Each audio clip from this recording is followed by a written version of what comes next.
Graças a Deus e a Jesus, muita paz e muita luz. Podemos abrir os nossos olhos, então vamos iniciar. Hoje nós estamos aqui seguindo com a sequência do livro, a aula 9 para nós é a sétima. Então, como eu estava dizendo, a gente precisou aglutinar algumas aulas do livro para conseguir encaixar dentro do cronograma, não é? Anual, o básico 1 e o básico 2. Então, hoje a gente vai estudar um tema muito importante e interessante para nós, assim, para a gente entender, né, os mecanismos da vida, da espiritualidade, para a gente poder melhor se orientar perante a vida. Então, a gente vai ter como temas na parte A, que tem parte A e parte B. Na parte A, a gente vai ter sobre o estudo sobre o tema encarnação dos espíritos, tá? E aí nessa parte A vem finalidade da encarnação e o limite da encarnação, né? Ou seja, qual é o propósito de encarnar? Porque se nós somos espíritos, então nós não somos seres materiais. Então qual é o objetivo de encarnar? Então esse é um dos assuntos e outra finalidade. E, aliás, o limite, né? Tem um limite? Então é isso. E a outra é a necessidade e justiça da reencarnação. Qual a necessidade e a justiça da reencarnação? Então a gente começa falando sobre a finalidade da encarnação. A finalidade objetiva, concreta e mais substancial visa o aperfeiçoamento do espírito, não é?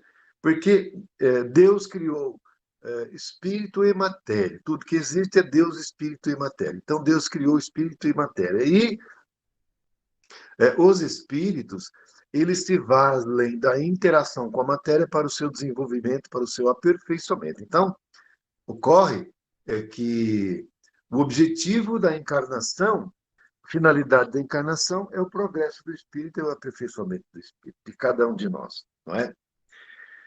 E nós temos que, nas encarnações, não é? Ou seja, quando a gente vem para essa dimensão física, e aí, no caso, a gente vem em um corpo físico para nos manifestarmos, porque se não estivermos ligados a um corpo físico, nós não conseguimos interagir, nós não conseguimos viver a experiência, nós podemos conseguir até nos manifestar, mas é ocasional e esporádico. Agora, viver a experiência precisa estar ligado a um corpo físico permanentemente.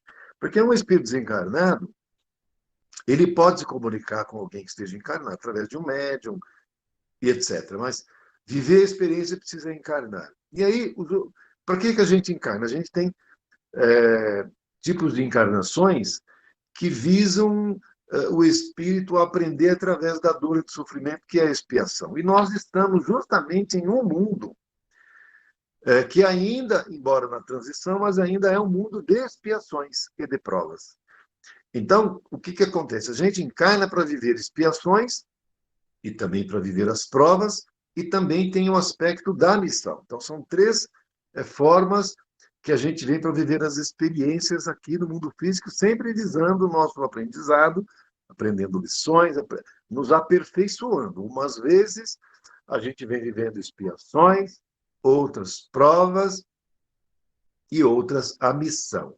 Então, tem um livro que eu já indiquei para alguns, né? Acho que lá no Facebook, na página, eu já indiquei que é o livro Eustáquio, 15 séculos de uma jornada.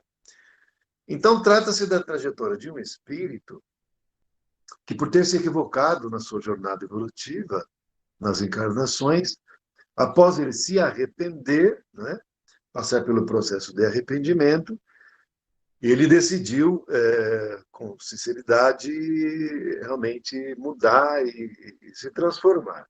E aí, então, isso levou 15 séculos. Para a sua redenção espiritual, levou 15 séculos.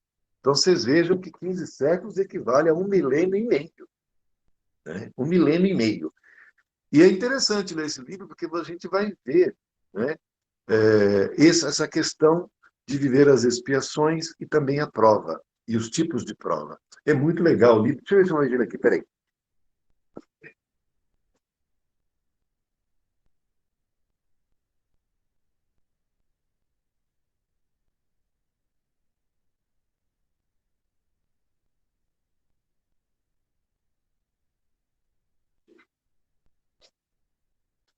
Desculpe, mas eu achei. Ó, tá aqui, ó, a capa sai aqui. Deixa eu ver se dá para ver aqui. Tá. Ela sai invertida, espelhada, mas dá para ver aí, né? Então é assim, Eustáquio, 15 séculos de uma jornada. O médium é Abel Gleiser e o espírito é Caibar Schutel, tá? Eu estou indicando para vocês, vale a pena. A editora é o Clarim, que é uma editora que foi fundada pelo Caibar Schutel, né? Eu, assim, super sugeriria essa leitura. Vale a pena, vocês vão gostar muito, vão aprender muito também, tá? Tem um espírito que equivocou-se nas suas experiências encarnatórias, e aí ele, depois de se arrepender, a gente sabe que depois do arrependimento vem expiação, não é? Primeiramente, porque o espírito tem que passar pela experiência dolorosa que fez outros sofrerem, e depois, ele passando pela expiação, ele vai passar pela oportunidade de refazimento daquilo que fez de mal, né?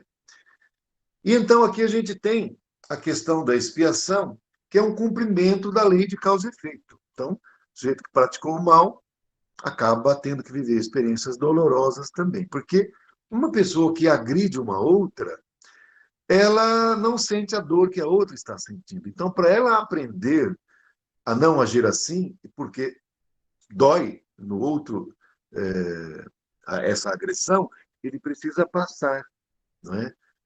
Por essa experiência para perceber essa dor, para então ele, compreendendo, aprendendo a lição, passar a agir de forma diferente. Pode parecer algumas vezes uma injustiça, não é? Porque as pessoas que vêm de fora não compreendem por que a pessoa está sofrendo. Porque pode acontecer muitas vezes que durante a encarnação a pessoa não esteja fazendo mal, mas ela já fez. E ela ainda tem aquela inclinação. Então, exatamente, a expiação ela vem para fazer a pessoa se transformar, né? E aí nós vamos ter também a prova, não é? A pessoa passa pela prova quando ela já passou pela expiação antes. E a prova é um aspecto bastante diferente, porque ela não vem propriamente imbuída de sofrimento, não é? Para dizer a verdade, assim, a esmagadora maioria das pessoas no nosso mundo, sobretudo, eu vou dizer aqui no Brasil, né, porque a gente não tem como falar muito fora, mas analisando um contexto geral, né, a maioria das pessoas estão vivendo provas, até porque a fase de expiação mais aguda e mais severa, elas ficaram para trás. É porque a gente está no final já do mundo de expiações e provas, não é? Então agora mais é provas. E outra, no mundo de regeneração, vai se viver exclusivamente as provas. E as provas visam o quê? Aferir o verdadeiro aprendizado da lição. É onde a gente vai ter que conviver com pessoas que são difíceis justamente para avaliar o quanto que a gente cresceu, o quanto que a gente amadureceu, o quanto que a gente conseguiu avançar espiritualmente falando. Então você vai ver com uma pessoa, por exemplo, que é muito difícil no trato. E aí vai verificar se você aprendeu a ter tolerância a conviver com pessoas assim, não é?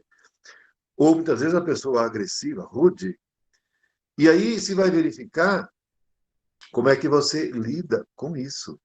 Você vai lidar também com a agressividade, né? A pessoa então é agressiva com você e você vai também ser agressivo. A pessoa é mal educada com você e qual vai ser a sua atitude? Ser mal educado? Então, a sua educação vai sempre depender da educação do outro. Quando em mundos já regenerados ou em regeneração, quando uma pessoa é rude ou é agressiva ou é mal educada, o sentimento que uma pessoa que já vive em um mundo de regeneração ou já está regenerada é: nossa, a pessoa está com algum problema. Puxa vida, ela está precisando de ajuda. Então, esse é o pensamento e o sentimento de uma pessoa que vive em mundo de regeneração. Uma pessoa que está vivendo em mundo de expiações e provas e ainda é uma pessoa também difícil, ela vai dizer: essa pessoa aí é um miserável. Como é que ele pode falar isso de mim? Ele vai ver, eu vou dar um troco para ele. Então, vocês vejam que o modo de reagir é totalmente diferente.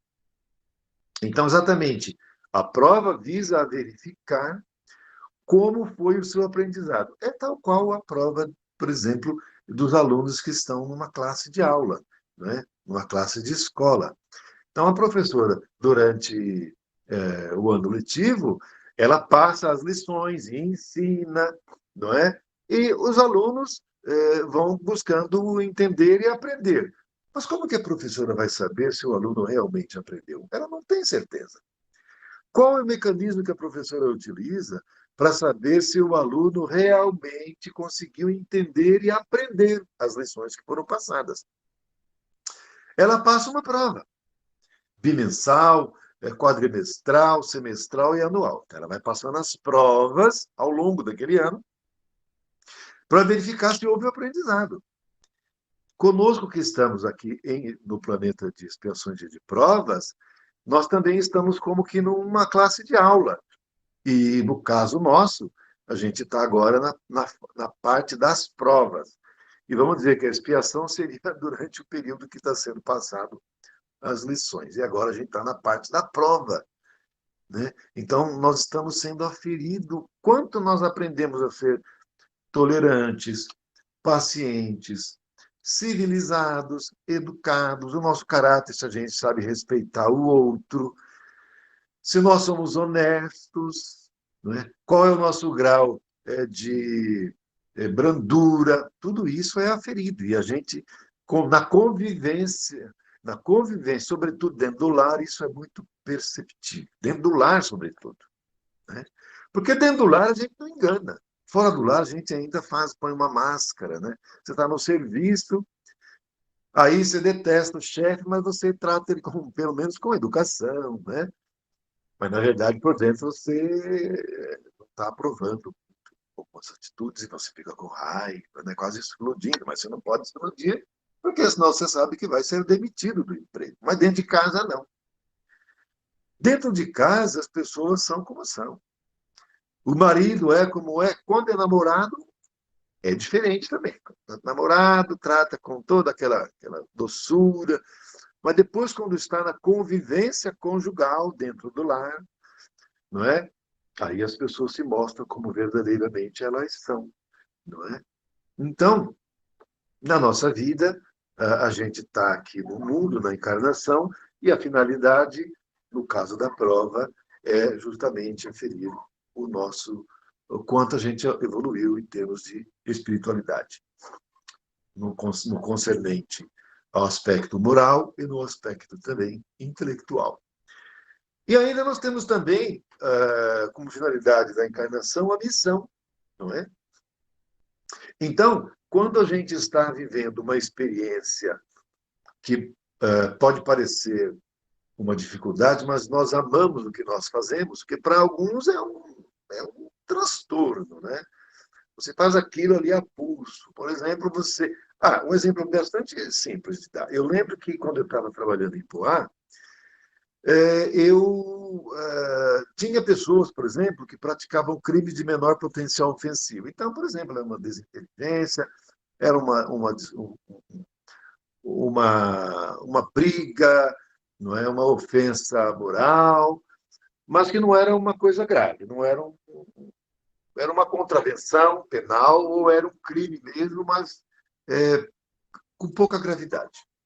Então, em vez de aplicar a pena privativa de liberdade, que é a pena de prisão, o que eu fazia e outros juízes faziam também? A gente aplicava uma medida restritiva de direitos e mandava, por exemplo, a pessoa cumprir a medida socioeducativa. Eu mandava muito lá no asilo Lar Mãe Mariana, no orfanato, mandei muitas vezes no quartel da PM, onde a pessoa ia lá para ficar junto com os policiais, para ajudar nas coisas lá, varrer o chão, o que o policial mandasse fazer. Já pensou você que fazia coisa errada e ter que ficar no meio dos policiais? Você vai ficar pianinho, né? Então, e no asilo eu mandava também, porque tinha muitas coisas lá, a gente tinha pouca gente para ajudar, então eu mandava lá. Então, para algumas pessoas, era tormentoso, a pessoa ia lá, ficava estressada, não via a hora de ir embora. Outras, por incrível que pareça, acabavam gostando, e depois que terminava o período que tinham que cumprir obrigatoriamente aquela medida, elas pediam para continuar como voluntárias. Então, quando a pessoa pediu para ficar como voluntária, aí se converteu em missão. O que poderia ser considerado uma expiação, uma prova, virou uma missão, porque ela passou a amar o que estava fazendo. E aí, então, passou a se dedicar ao semelhante, com amor. Isso é uma missão. Fazer com amor aquilo que para uns é um dever, para aquele que já aprendeu a lição verdadeiramente, converte-se em missão. E ele passa a se doar para o seu semelhante. É uma coisa muito bonita. E se faz com alegria, se faz com carinho, com resignação. E é isso que é o objetivo nosso, né? O nosso aprendizado aqui na Terra. Então, nós temos que entender que a encarnação dos espíritos ela é transitória e temporária. O espírito não fica encarnado por tempo indeterminado ou para sempre. Ele vai ficar por um tempo limitado. E mesmo nas encarnações, após desencarnar e vai voltar a reencarnar, mas chega um ponto que o espírito não precisa encarnar mais, não é? Então, as encarnações, elas são transitórias. Enquanto o espírito ainda tem o que aprender no mundo físico, ele encarna, compulsória ou voluntariamente, né? São dois tipos de encarnações, a encarnação compulsória ou a voluntária. A compulsória, ela se refere aos espíritos errantes, que são espíritos que ainda estão vivendo na condição expiatória e provacional. Superada essa etapa de expiações e de provas, elas vão reencarnar, mas já não é mais compulsória. Ela mesma vai vir analisar o que ainda precisa, o que ainda falta, o que precisa melhorar, e ela pede uma encarnação. Mas não é constrangida, ela não é obrigada. Como, por exemplo, no caso da mãe do André Luiz, que estava em quinta dimensão, que é a dimensão para a qual o nosso mundo está avançando, e ela pediu uma encarnação para ser novamente a esposa do pai do André Luiz e ficar como mãe das ex-amantes do ex-marido dela. Ela era obrigada? Não, ela não era obrigada. Era uma encarnação compulsória? Não, não era. Foi uma encarnação voluntária, porque ela amava aquelas criaturas, porque já aprendeu o amor, e ela então resolveu reencarnar mais uma vez, justamente para ajudar aqueles que ficaram na retaguarda. Então, essas são as encarnações voluntárias. Bom, próximo assunto é alma. Alma é um conceito, não é? Que se dá para o espírito que está encarnado. E o espírito que não está encarnado é chamado de espírito mesmo. Mas, na realidade, é só uma forma de a gente procurar entender um pouco mais. Então, essa designação foi dada no Livro dos Espíritos. Então, quando o espírito está desencarnado, ele é chamado simplesmente de espírito. E quando ele está encarnado, pode chamar de espírito encarnado, criatura humana ou alma. Na verdade, são formas de dizer só. Mas o fundo de tudo, a realidade, nós somos puramente espíritos e vivemos as nossas experiências em planos vibracionais mais densos ou menos densos, e os nossos corpos são oriundos desses níveis vibracionais, desses planos vibracionais. Então, conforme a gente está vivendo agora na dimensão física, o nosso corpo, obviamente, que precisa ser desse plano de existência. Então, o nosso corpo nós chamamos de corpo material, né? Embora o corpo espiritual seja material também, mas de uma densidade menor. Então, a gente está vivendo a nossa experiência no mundo material, no mundo físico, no nosso mundo atualmente, e apenas que nós chamamos que, então, no caso, o espírito tem essa designação de alma. Tá? E o outro corpo que a gente utiliza na outra dimensão, que é a quarta dimensão, nós designamos como perispírito, ou corpo astral, ou corpo espiritual, ou psicossoma. São todas nomenclaturas, mas que, no fim, querem dizer a mesma coisa. Tá? Bom, aqui então vem o próximo assunto dizendo a necessidade da encarnação. Não é? É uma necessidade, porque se a gente ficar só no mundo espiritual, a gente não consegue sair daquele círculo vicioso no qual nós nos metemos. Então, por exemplo, a pessoa que fez uma coisa errada contra uma outra, é, aquilo continua na cabeça dela, ela não consegue mudar. Mas, por exemplo, se ela for encarnar, se ela for reencarnar, o que vai acontecer imediatamente? Vai haver um bloqueio da memória da encarnação anterior. Porque o cérebro físico ele vai limitar o acesso à memória da anterior encarnação. Então, ele não vai lembrar de nada do que aconteceu. O cérebro físico só vai ter memória do que está acontecendo da encarnação atual que ela está vivendo. Para trás, não. E ela, então, não lembrando e não sentindo o que aconteceu anteriormente, ela pode receber em seu meio aquela criatura a quem fez mal e poderá agora reparar aquele mal que foi feito antes e, dessa maneira, reconciliar. Pagar assim o mal com o bem. Então, acontece muito, é uma coisa muito comum, por exemplo, de dentro da mesma família, o pai ter filhas que prejudicou a encarnação anterior. E aí ele passa a ser o pai, e aí ele vai passar a amar e a orientar e a encaminhar aquelas criaturas que ela prejudicou e desencaminhou em encarnação passada. Então, é uma forma que nós temos, que a espiritualidade tem, para nos auxiliar no nosso crescimento e na nossa ascensão espiritual. Esse é bem o caso do que eu acabei de falar, não é? Do pai do André Luiz. Não é? Ele desencaminhou 3 moças que viraram amantes dele, e aí ele ia encarnar como pai delas. E a ex-esposa dele, seria a mãe do André Luiz, seria novamente esposa dele, que é um espírito muito iluminado já, de quinta dimensão, iria ser a mãe delas e esposo dele, para ajudar ainda mais nessa tarefa de redenção de todos eles.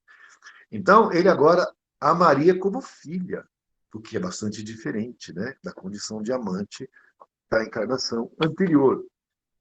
Então, é isso, tá? Bom, aí então aqui nós temos qual é o limite das encarnações. Na verdade, não tem um limite propriamente. São 2, são 10.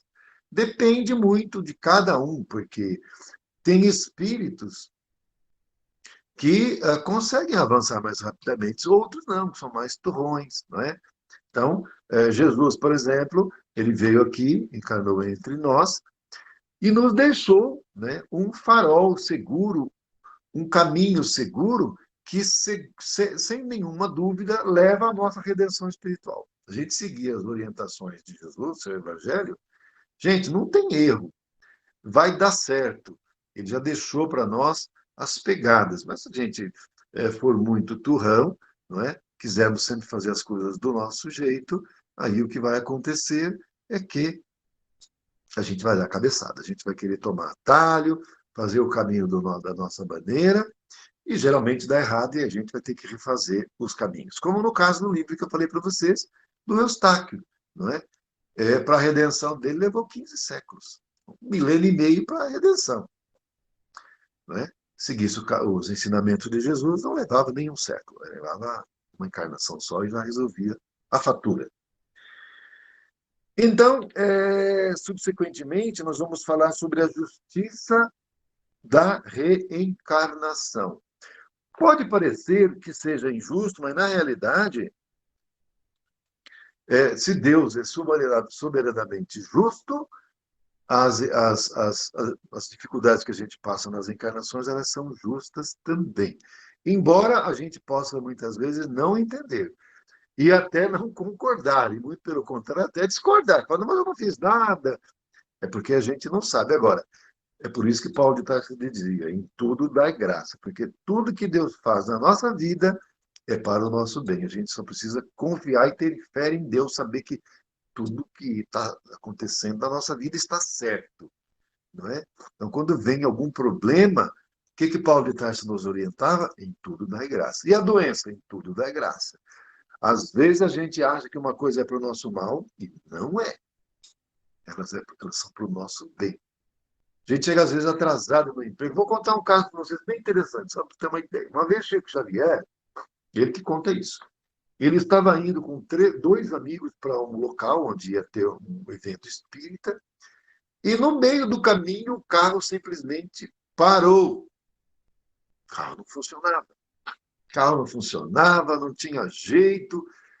Eles tiveram que pegar uma carona para uma cidade mais próxima, onde tinha uma mecânica. Eles falaram com o mecânico, aí foram lá, o mecânico pegou o guincho e levou o carro para essa cidade mais próxima e começou a consertar. Só vou arrumar no outro dia. Então eles não conseguiram o intento deles. E aí, bom, aí depois que passou, Emmanuel apareceu e falou: olha, é porque é o seguinte, tinha uma emboscada para vocês. Havia espíritos do mal que queriam prejudicar não só a vocês, mas o trabalho que ia ser feito lá. Então, eles queriam fazer uma emboscada e nós, e os espíritos falaram, nós tivemos um trabalhão danado para parar o seu carro, porque a gente está protegendo vocês. Então, vocês vejam que, às vezes, uma coisa que parece ruim, na realidade, são os mentores trabalhando em nosso favor para nos livrar de passar por coisas mais difíceis e mais graves, não é? Bom, o outro assunto é materialismo. Esse assunto aqui, se a gente for aprofundar ele, a gente fica aqui um tempão. Mas nós vamos, esse é só um dos tópicos, não dá para ficar esse tempão. Então, nós vamos falar sobre ele, mas não com a profundidade que talvez pudesse se fazer em um seminário. Então, o materialismo, na realidade, é a compreensão que os espíritos têm na matéria que a vida ela é puramente material. Não é? Então, desconhecem a condição espiritual das criaturas. E essa má compreensão leva as criaturas a cometerem erros, muitas vezes, crassos, né? Que vão levar depois a muita dor, a muito sofrimento e a um retardamento, né, da evolução do espírito. Então, por exemplo, uma coisa que o materialismo faz é a pessoa achar que com a morte tudo acaba. Então, a suicídio. O suicídio é uma coisa que é da cabeça de uma pessoa materialista, via de regra. Não é? Via de regra. Tem exceções, mas normalmente a pessoa que faz isso é materialista. Então, como eu já devo ter falado uma outra vez, há países na Europa que baixaram leis que admitem é, o assessoramento ao suicídio, né? A assistência ao suicídio. Então, tem clínicas, né, nas quais as pessoas podem se internar para lá, nessa clínica, ser feita aplicação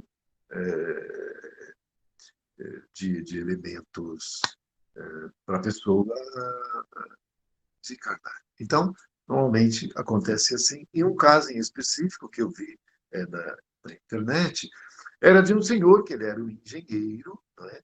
Foi muito bem sucedido, tinha uma condição intelectual muito boa, material também, mas como ele já tinha se aposentado, os filhos já eram todos casados, ele quase não via os filhos, porque essa relação afetiva, de afeto, de carinho que nós temos aqui no Brasil, lá nesse povo da Europa não é assim. Então, eles são muito mais insensíveis, e quase não visitam os pais. E então esse senhor, esse engenheiro aposentado, achou que a vida não tinha mais sentido, perdeu o objetivo de viver. Ele achava que a vida não tinha propósito, mas então ele acabou fazendo uma vaquinha na internet, arrecadou dinheiro, US$ 15.000. Gente, é dinheiro, hein? Você multiplica US$ 15.000, multiplica por 5, que é mais ou menos o que o dólar está valendo, vai dar R$ 75.000. Vocês imaginem, R$ 75.000 que pagou na clínica para ficar internado uma semana, e nessa semana seriam feitas todas as vontades dele. Então, ele podia comer o que ele quisesse, assistir o filme que ele quisesse, passear, cometer os excessos que bem entendesse. E aí, ele despedia das pessoas e ele ficava deitado lá no leito. Primeiro aplicava uma injeção, né, para ele dormir. Então, aplicou um anestésico ele começa a entrar em estado de sonolência e dorme, apaga, né? Em seguida, eles aplicam uma outra substância que provoca a parada cardiorrespiratória. Então, ou seja, ele morre dormindo, vamos dizer assim. E como ele acha que com a morte acaba tudo, e como a vida para ele não tem mais propósito, ele fez isso. E nesses países europeus tem clínicas de assistência ao suicídio. Agora, uma pessoa que não é materialista, ao contrário, ela é espiritualizada, e ela sabe que a morte não existe, que a vida é perene e é contínua, e que com a morte do corpo físico, unicamente o que morre é o corpo físico, e a criatura que é espírito continua vivíssima, com o outro corpo dele, que é o corpo espiritual, vivendo na dimensão espiritual, jamais vai fazer uma doideira dessa, não é? Então, o materialismo leva as criaturas a cometerem atitudes insanas, no mínimo, não é? Então, por exemplo, uma pessoa que mata outra, ela acha que está matando a outra, mas na verdade não está matando. Quem é espiritualizado sabe que ela está fazendo apenas é matando o corpo da outra, o corpo físico da outra. Mas essa outra criatura, que é um espírito, continuará vivíssimo da Silva em seu corpo espiritual e sabendo que ocorreu esse fato pela pessoa que não gosta dele, que fez isso, vai odiar com todas as forças. E agora, o que vai acontecer? Ele não vai ser percebido, não vai ser visto. Então, ele vai vir com toda a força que ele tem, com todo o ódio e vingança que ele tem, para prejudicar aquela pessoa, vai obsediá-la, e a intenção é levá-la à loucura e à morte. E quando isso acontecer, ele ainda vai continuar ali, judiando da pessoa após isso acontecer. Então, o materialismo nos leva a viver a ilusão da vida material, correr atrás de bens que são perecíveis, que nós não levamos, que não agrega ao nosso patrimônio eterno e que ficam todos aqui.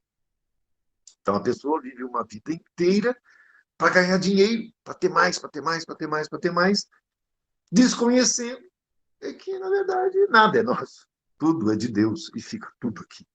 Não é? Então, quem não é materialista, é claro que vai procurar estudar para evoluir intelectualmente, e com isso vai ter uma condição de vida e de conforto maior, mas não vai viver escravo da riqueza e nem do dinheiro, e vai buscar a sua elevação espiritual. Então, o materialismo, na realidade, é uma fria. Então, nós precisamos, e a doutrina espírita é um contraponto ao materialismo. Né? O espiritismo é a chave que liberta do materialismo. Bom, outro assunto é ressurreição da carne. Entre os judeus havia esse entendimento, é que haveria a ressurreição, as pessoas vão ressurgir no próprio corpo físico no dia do juízo final, não é? Quando a doutrina espírita é muito clara a respeito que isso é absolutamente impossível. A ciência também demonstra isso muito claramente, porque após o desligamento do corpo físico, o espírito se separa do corpo físico, o que vai acontecer é que esse corpo físico não mais vai receber a energia vital que o mantinha íntegro e com a vitalidade. Via de consequência, vai começar a haver uma desagregação celular, e aquele corpo vai apodrecer e vai se dissipar no próprio meio material, e, portanto, em pouco tempo, aquilo vira adubo, vira a planta consome de novo, um gado come aquela grama e, portanto, não tem mais aquele corpo. Não tem como esse espírito voltar ao mundo material com aquele corpo que não existe mais, não tem sentido. Né? Então, nós que somos espíritas, nós temos plena consciência dessa situação. Então, para nós, o que a gente sabe e não tem dúvida? Que não existe ressurreição na carne. O que existe é a reencarnação, o que é uma coisa totalmente diferente. Não é? Então, a ressurreição é algo que os judeus compreendem como sendo assim. Não é? E por incrível que pareça, nós temos também uma parte do segmento cristão, não é? Os católicos e os evangélicos, né? Então, eu fui evangélico, tive minha educação religiosa dentro da doutrina evangélica, e é exatamente isso, né? Eu era criança, eu lembro muito bem um negócio que a gente, depois que reflete, mas quando é criança, a gente nem pensa, porque o adulto fala, a gente acredita, não é? Eu lembro que, como o pensamento é que nós teríamos que voltar com o mesmo corpo, aí algum adulto, não sei se de brincadeira ou para quem quer, dizer assim, olha, se você for no dentista, ou então cair um dente seu, você tem que guardar, porque quando você voltar, você vai ter que usar esse dente de novo. E eu lembro que era criança, caiu um dente de leite, eu peguei aquilo, guardei numa caixinha e deixava guardado lá. Você já pensou, gente? Que doideira. Então, gente, não tem como ser dessa maneira, não é?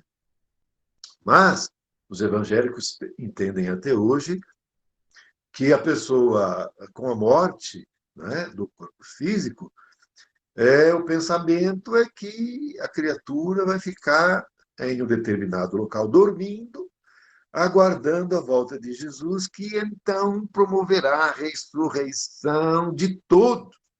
Todos que já morreram vão ter a sua ressurreição no mesmo corpo. No mesmo corpo. E aí, então, haverá o julgamento de todos. Então, claramente, ciência e própria doutrina espírita, que também, além de filosofia, é ciência, nós concluímos que não faz sentido algum. Não é? Agora, outra coisa é a reencarnação. Aí sim, faz todo sentido. E mais, Jesus, ele próprio nos disse, nos falou a respeito da reencarnação, não com esse nome, porque não existia essa nomenclatura, reencarnação, naquela época. Mas ele falou de outras maneiras, não é?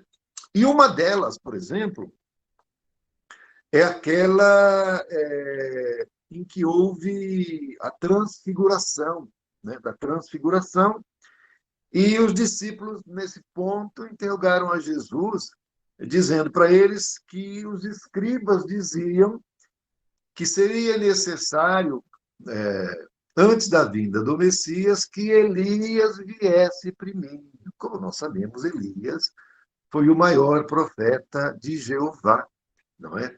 Elias, que tinha uma rusga e um desentendimento severo com o príncipe Acabe. Príncipe Acabe, que adorava o deus Baal, não é? Naquela época, o povo judeu ainda não adorava um único Deus. E esse príncipe Acabe, que também era judeu, adorava esse Deus Baal. Enquanto que Elias adorava o Deus Jeová, o Deus dos judeus. E entre eles houve uma disputa, um repto. E aí tem toda a história, que eu acredito que não vai dar tempo de contar toda agora, mas enfim, nessa disputa, acabou que Elias mandou decepar a cabeça tanto do príncipe Acabe como de todos os seus seguidores. E depois, Elias, na expressão do próprio Jesus, ele reencarnou como João Batista.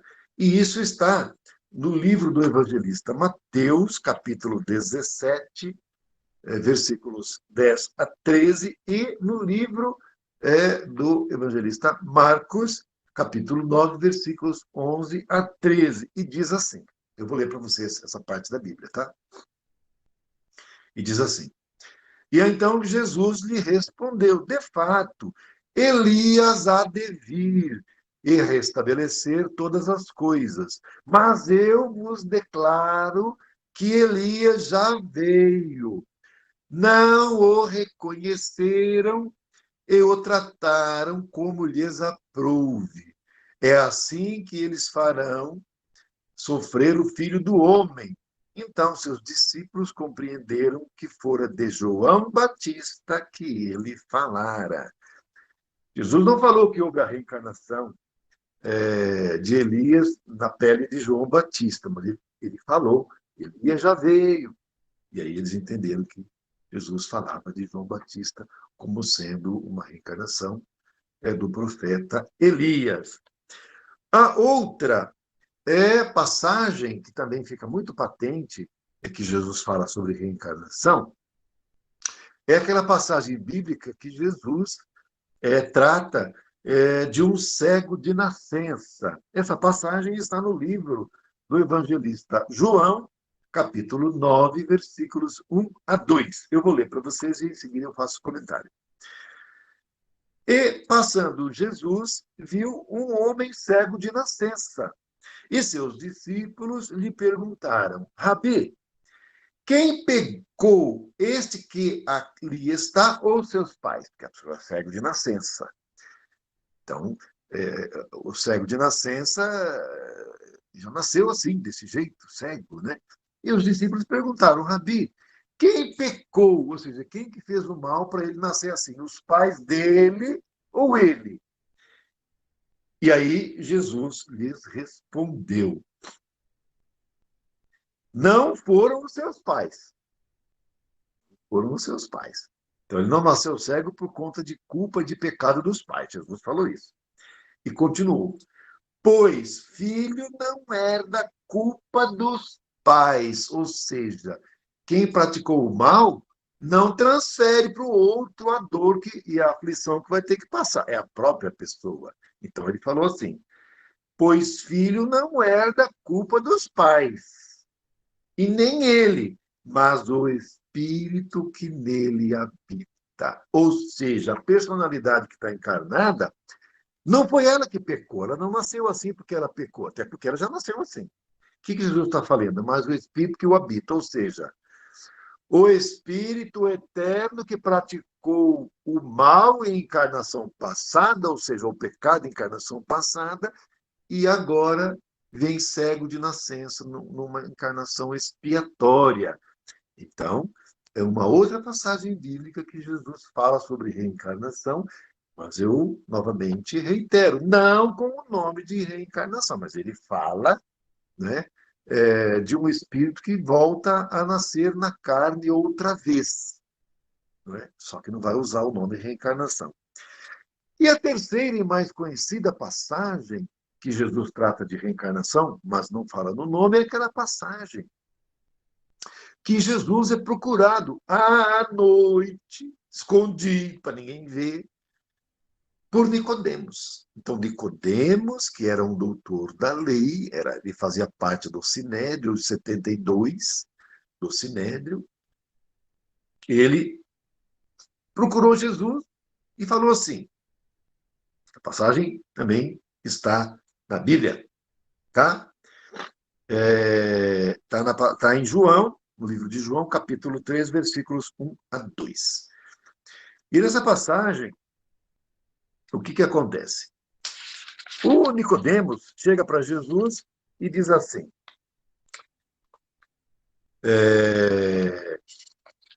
mestre, sei que vinde da parte de Deus, porque ninguém pode fazer estes milagres que tu fazes se Deus não estiver com ele.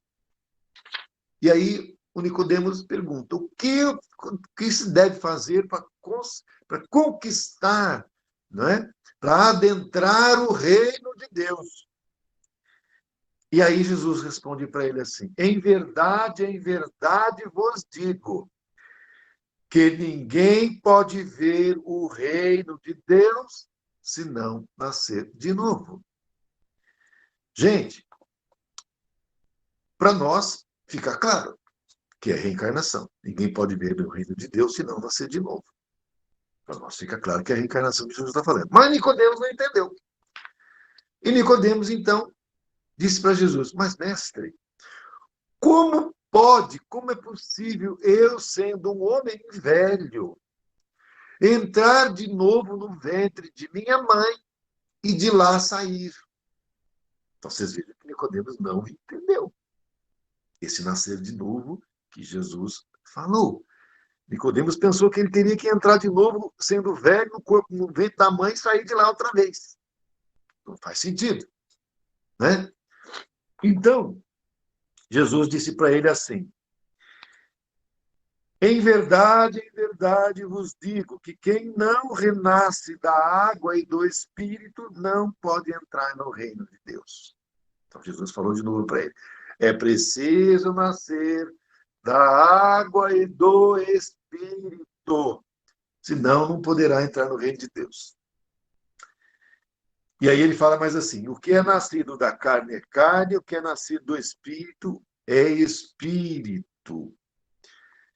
E Nicodemos, gente, continua não entendendo absolutamente nada. E aí Jesus diz para ele assim: Nicodemos, se você não consegue entender as coisas terrenas, como eu vou poder falar para você das coisas celestes? Então, o que acontece é que Jesus disse assim, que é preciso nascer da água, e aí então nós vamos ver o seguinte: o nosso corpo é constituído 75% de água. O corpo de um bebê é constituído de 95% de água, então o nosso corpo é um corpo de água. Então nós precisamos nascer da água, nascer da água é nascer do corpo é reencarnar. Mas ele complementa, é preciso também nascer do Espírito. Nascer do Espírito é a criatura, através das reencarnações, do corpo, se transformar, converter-se em uma nova criatura mais espiritualizada, criatura espiritual. E aí é nascer do Espírito. E nascer do corpo são as reencarnações sucessivas que o Espírito tem na carne, visando o seu aperfeiçoamento. E quando esse Espírito, nas múltiplas reencarnações, conquista esse aperfeiçoamento, ele se torna uma nova criatura, um ser mais espiritualizado. Aí nasce do Espírito. É nesse sentido. Então, nessa passagem de Nicodemos, é a mais emblemática, no meu ver, nas outras também, né? Em que Jesus trata do assunto reencarnação, mas trata direto, objetivamente. O problema é que, naquela época, os judeus, e até hoje ainda é assim, têm uma compreensão sobre isso em relação à ressurreição. Então, para eles, a criatura volta no mesmo corpo. E aí, aonde que se tem a dificuldade? Quando, na realidade, Jesus está explicando para eles, e o Espiritismo torna isso super claro, claríssimo, não é? Que não é no mesmo corpo. No mesmo corpo não tem como, o mesmo corpo já não existe mais. Então, é num novo corpo. Mas é o mesmo Espírito, mas num novo corpo. É como no cego de nascença, que Jesus falou: filho não pega a culpa dos pais, e nem ele, senão o Espírito que nele habita. Ou seja, esse corpo não é esse corpo que tem culpa. O corpo não tem culpa de nada, gente. O corpo não tem culpa de nada. E Jesus falou, mas o Espírito que nele habita. Então, se tem a culpa de ter a cegueira de nascença, é do Espírito que está no corpo. A culpa não é do corpo, a culpa não é dos pais, a culpa é do Espírito que está vivendo a experiência ligada a esse corpo. E o corpo vem com a deficiência. Para o aprendizado de quem? Do corpo? Não, aprendizado do Espírito. Aprendizado do Espírito. É tal frase que o pessoal usa: a carne é fraca. E por que você bebe? A carne é fraca. Você não ia parar? Eu ia, até tentei, mas a carne é fraca. Gente, não tem nada a ver. A carne não tem nada a ver com o assunto. Quem é fraco é o espírito. Não é a carne. A carne é só um instrumento de manifestação. Mas o espírito, ainda na sua fragilidade, ele não consegue suplantar o vício. Mas nada tem a ver com a carne. Então, fica muito claro, muito patente, que Jesus falou sobre reencarnação. E isso há 2000 anos. E com a doutrina espírita, aí ficou indubitável, não tem dúvida nenhuma. A grande questão é que a esmagadora maioria das pessoas, elas não compreendem, não entendem. Sequer voltam os olhos para essa doutrina abençoada, não é? E que nos traz tanto ensinamento, o nosso crescimento, e mesmo os segmentos cristãos, hein? não é? É dentro do próprio segmento evangélico e católico, como eu falei para vocês, também não se tem essa compreensão clara e cristalina como nós temos na doutrina espírita, porque o cristianismo é dividido, não é? Com a primeira das doutrinas, que é a católica, né? Depois, com o desmembramento é, com o protestantismo, não é? E todas as igrejas evangélicas, e agora, por fim, já 150, deixa eu ver aqui, peraí, me ajuda aí, gente, foi em 1950, 1857, é, acho que é quase 170 anos, né? É quase, um pouco menos, é 160 e pouco. Eu já lembrava, agora esqueci, mas não interessa. Então, ela é muito mais recente do que as outras. E, no entanto, ela é considerada como sendo o consolador que Jesus prometeu que enviaria, né? Que faria lembrar tudo que ele disse e revelaria coisas novas. Então, nós vemos que, na realidade, a doutrina espírita é esse consolador prometido por Jesus, que nos traz um esclarecimento, não é, sobre o seu evangelho, sobre os seus ensinamentos, agora de uma maneira bastante clara, não é? E nos trouxe também coisas novas, levantando um pouquinho mais o véu para a gente entender. Porque se vocês observarem, fora do espiritismo, não há uma compreensão sobre a vida no mundo espiritual. Nas outras religiões, nos outros segmentos espiritualistas, até se compreende que não existe a morte, que o espírito continua vivo, mas só isso. Nada mais se fala, nada mais se sabe como que é depois que morre. E a pessoa pensa que morre, né? Então não tem uma compreensão que o que morre é só o corpo, que o espírito continua vivo, mas aí vivo aonde, com quem, o que fica fazendo lá, fica dormindo, fica acordado, fica tocando flauta, ou fica lá no fogo eterno. Porque para o evangélico para o católico é o seguinte: você tem a encarnação uma só, não tem mais nenhuma, é só uma. E se você fez o bem suficientemente, você vai para o céu, vai ficar lá no céu para sempre, não fazendo nada, só ali nos gozos eternos, né? E se você fez o mal, vai para o inferno, vai ficar lá junto com o demônio, né? E vai sofrer no fogo eterno, tomando chicotadas. E se você não chegou a fazer tanto mal ao ponto de ir para o inferno, mas também não fez tanto bem ao ponto de merecer ir para o céu, você vai para um lugar chamado purgatório. E lá você fica. Nem sofre muito, mas também não tem os gozos do céu, você fica ali, meio naquele lugarzinho ali, meio mais ou menos.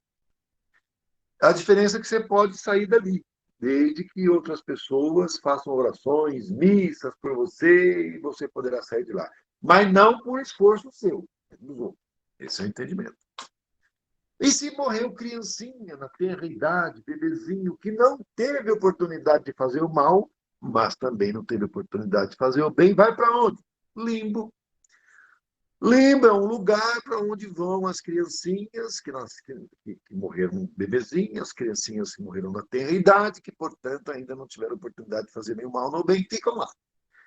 Vão para o céu, porque não fizeram o bem. Não vão para o inferno, porque não fizeram o mal. Então, eles vão no limbo e ficam lá. É um local que não se explica direito, mas é um jeito que se conseguiu fazer para amenizar, né, a situação daquela pessoa que morreu ainda na tenra idade. Agora, dentro do Espiritismo, cada um se responsabiliza pelo que fez, é responsável pelas suas ações, pelas suas atitudes, e mesmo que vá para a zona de sofrimento, não é para sempre, porque Deus é misericórdia. Deus não vai permitir, não vai jamais enviar um filho seu para um local para sofrer para sempre. Nós que somos pais, um filho nosso erra, a gente pode dar um castigo, mas não é um castigo eterno, a gente vai perdoar esse filho. O filho pede perdão, a gente vai dar um abraço nele, vai ajudá-lo no seu reerguimento, e nós somos melhor que Deus? Não somos, então nós também. Deus, evidentemente, que vai nos possibilitar a redenção, é evidente. Então não existe um sofrimento eterno. Tampouco existe esse céu onde se fica não fazendo nada. Fica lá apenas tocando flauta, ouvindo música. É claro que no mundo espiritual, nas colônias, que não é um céu, evidentemente, né? É um umbral ainda, né? Como nós sabemos, né? E também nas dimensões acima, é óbvio que tem músicas maravilhosas em que nós ouvimos, concertos, mas tem muito trabalho. O que não falta é trabalho, gente. Ninguém fica numa colônia espiritual à toa. Todo mundo trabalha, ninguém fica no ócio. Todos trabalham e pedem para trabalhar. Se a pessoa dizer, eu não quero trabalhar, não quero trabalhar, eu não gosto, então você não gosta, então você vai ter que voltar lá para baixo, no corpo, do jeito que está aqui. Quando você poderia ficar um pouco mais para se reestruturar, para se preparar, para ter uma encarnação vitoriosa, mas com mais facilidade de vencer. Mas você não quer. Então você não pode ficar aqui. Aqui é para quem quer fazer trabalhar, quem quer evoluir. Você não quer estudar, quer trabalhar. Então você tem dois caminhos. Você vai lá para outro lugar, para outro canto, ou então você encarna. Normalmente você encarna. E quando, na realidade, o espírito sabe que para encarnar não é fácil. Tanto que quando o espírito chega a hora de encarnar, porque se a pessoa está no umbral é porque ainda está na condição de espírito errante e, via de consequência, ainda vive os ciclos das reencarnações compulsórias. Então, ele sabe que é difícil.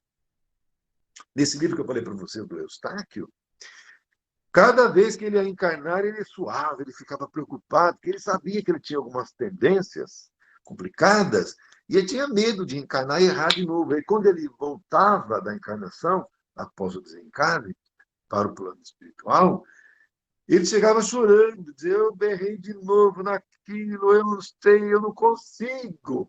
E os depois que resgata, não brava, aquela coisa toda. O espírito, não, você vai conseguir, e tal, alentava ele, mas ele chorava. Eu não sei, eu não consigo, eu não sei o que fazer, eu não consigo. Nas encarnações eu erro na mesma coisa, já é a terceira vez.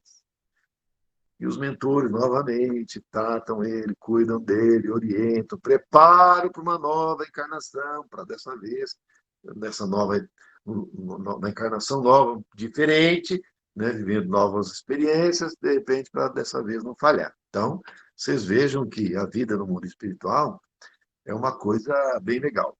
Então, fica aí a recomendação de leitura desse livro, Eustáquio, 15 séculos de uma jornada, não é? Do médium psicógrafo Abel Gleiser, pelo espírito Caibar Schutel, a editora O Clarim. Fica super recomendado para vocês lerem. E também, para ter uma compreensão do mundo espiritual, tem aquele lado do livro Nosso Lar, né, que começa com aquelas as zonas de sofrimento que o André Luiz passa no começo, fica no umbral. Então, o espírito que errou na encarnação, no caso de suicídio involuntário, vai para o umbral, depois tem todo o desenvolvimento do livro. Tem o outro, que também é bem legal de ler, que é o livro Violetas na Janela, e o outro que é Vivendo no Mundo dos Espíritos. Esses dois também eu recomendo. É um outro olhar do desencarne de um espírito, no caso, o espírito Patrícia, psicografia da sua tia Vera Lúcia Marinzec. Vale a pena também a leitura, porque é um relato do próprio desencarne da Patrícia, espírito, em que ela desencarna e ela não vai para o umbral no qual o André Luiz foi. Ela desencarna, gente, e vai direto para a colônia espiritual São Sebastião, né? Que fica vibracionalmente falando em cima da cidade de São Sebastião. Então, ela desencarna lá, ela tem um aneurisma quando ela tinha 19 anos, desencarna daquele aneurisma, é um desencarne, é aquela tipo morte súbita, não é? Que desencarne imediato, não dá nem tempo de socorrer nem de nada. E ela desencarna e vai direto para a colônia espiritual São Sebastião. Ela fica em um quarto de um hospital, que mais parece um hotel, de tão bonito, limpo, organizado, não tem nem cara de hospital, ela fica ali. Vai parte do tempo dormindo, depois ela acorda e ela é super atendida, né? Então, são dois tipos de livros, O Nosso Lar e esse outro, Violetas na Janela e Vivendo no Mundo dos Espíritos, que são olhares diferentes sobre o jeito que desencarnou, os locais para onde vão após o desencarne, e também fica a recomendação de leitura, e esse aqui, que é imperdível a leitura, que é o livro Eustáquio, 15 séculos de uma trajetória. Então, por hoje ficamos por aqui, né, no estudo da noite de hoje. Na semana que vem, a gente vai para a 8ª aula do nosso estudo, no livro é a 10ª aula, que também tem assuntos super interessantes, não é? Pluralidade das existências, retorno à vida corporal, prelúdio do retorno, união da alma ao corpo, aí, inclusive, eu vou, na semana que vem, eu vou indicar 2 vídeos para vocês assistirem, tá? É sobre a união da alma ao corpo, ideias inatas das encarnações nos diferentes mundos. Então, eu vou indicar aí para vocês, até vou colocar no grupo, eu vou fazer até uma coisa melhor. Eu vou colocar no grupo os 2 vídeos, um que trata do processo da desencarnação, né, que é a desencarnação de Dimas, vale super a pena vocês assistirem, isso eu acho que eu até já coloquei, mas eu vou colocar de novo, e o outro que é a reencarnação de Segismundo. Esses 2 vocês assistam, são vídeos curtos, de 15 minutos mais ou menos, vale a pena, aí vocês vão assistir, vão entender bem, e na semana que vem a gente vai falar um pouquinho disso também. E a parte B da semana que vem é causas anteriores das aflições. Então, nós vemos que são assuntos que são interessantíssimos, né? A gente vai, na semana que vem, abordar esses assuntos. E hoje a gente, então, vai encerrando com uma prece, agradecendo mais uma vez, né? Os amigos espirituais, os mentores. Vamos fechar os nossos olhos, ligando o pensamento a Deus. E agradecendo a Deus, agradecendo aos mentores amigos, que abriram as nossas mentes para a gente poder entender cada vez melhor. E mais do que isso, apreender e internalizar para que possamos viver a nossa vida conduzida pelos ensinamentos do Senhor Jesus. Ave Maria, cheia de graça, o Senhor é convosco. Bendita sois vós entre as mulheres. Bendito é o fruto do vosso ventre, Jesus. Santa Maria, Mãe de Jesus, rogai por nós, seus filhos pequeninos, e ainda de passos vacilantes, agora e na hora do nosso desencarne, que assim seja. Muita paz e muita luz e muita gratidão. Reiterando mais uma vez, a espiritualidade biga, os mentores, a fluidificação da água, para que possamos, durante a semana e hoje, ingeri-la e, com isso, trazermos para o nosso corpo físico o nosso aperfeiçoamento. Muito obrigado a todos. Alessandra, quer falar alguma Boa coisa noite. para a gente finalizar? Alessandra? Não, Ezequiel, tudo bem. Então tá bom. Boa Que é a noite. Alessandra aí que coordena aí essa parte aí. Eu só falo a Alessandra que manda no resto, tá? A chefe é ela aí. Vamos obedecer a ela que é que manda em tudo. Tá, Ale? Ah, que isso, Ezequiel. Pessoal, muito obrigado por tudo. Uma boa semana a todos. Fiquem com Deus. E até a semana que vem, se Deus quiser. Se tiverem alguma dúvida ainda sobre algum assunto, podem colocar no grupo. Ou então pode falar agora, né, Ale? Porque ainda tem tempinho, né? Perfeito. Tá.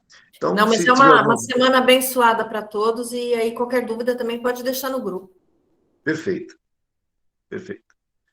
Abraço a todos, muito obrigado, fiquem com Deus.